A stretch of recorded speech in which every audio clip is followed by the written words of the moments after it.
Hello guys, હું દિશા છું from BK talk. આજે અમારી સાથે સાયલ સર જોડાયા છે. હાય સર. તો તમારું સ્ટડી બેકગ્રાઉન્ડ શું છે? મારું સ્ટડી ચાલુ છે. મેં બેચલર્સ કમ્પ્લીટ કર્યું છે અને મારું માસ્ટરની સ્ટડીની તૈયારી ચાલુ છે. ઓકે, તો તમે પ્રમુખ એબીસી સાથે સ્ટડી પણ કેવી રીતે કરો? હું મારી માસ્ટરની જે સ્ટડી ચાલે છે એ ડિસ્ટન્સ કોલેજ છે અને સાથે એટ ધેટ ટાઈમ હું અહીંયા પણ મેનેજ કરું છું મારો વર્ક. ઓકે, તમે કયા ડિપાર્ટમેન્ટમાં વર્ક કરો?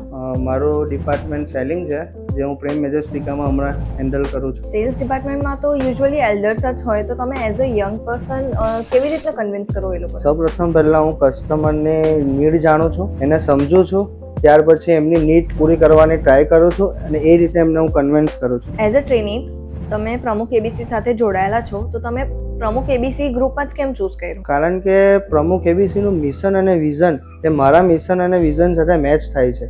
હું ત્યાં ટ્રેનિંગ લેવા જાઉં છું, એઝ અ ટ્રેનર ને પણ એઝ અ ફ્રેન્ડ રીતે મને ટ્રીટ કરે છે અને મને એવું જાતને ફીલ થાય છે કે મારું સેલ્ફ ગ્રો પણ થાય છે. તમે આજની યંગ જનરેશનને શું મેસેજ આપવા માંગશો? હું પોતાનો એક્સપિરિયન્સ કહું તો હું રિયલ એસ્ટેટમાં જ્યારે એન્ટર થયો ત્યારે મને ખબર પડી કે ઘણા બધા લોકો સાથે કનેક્ટિવિટી થાય છે, કોઈની સાથે કઈ રીતે વાત કરવી, કોની સાથે કઈ રીતનો વ્યવહાર રાખવો, કઈ રીતે આપણે પર્સનાલિટી ડેવલપ કરવી, પોતાનો કોન્ફિડન્સ લેવલ વધે છે.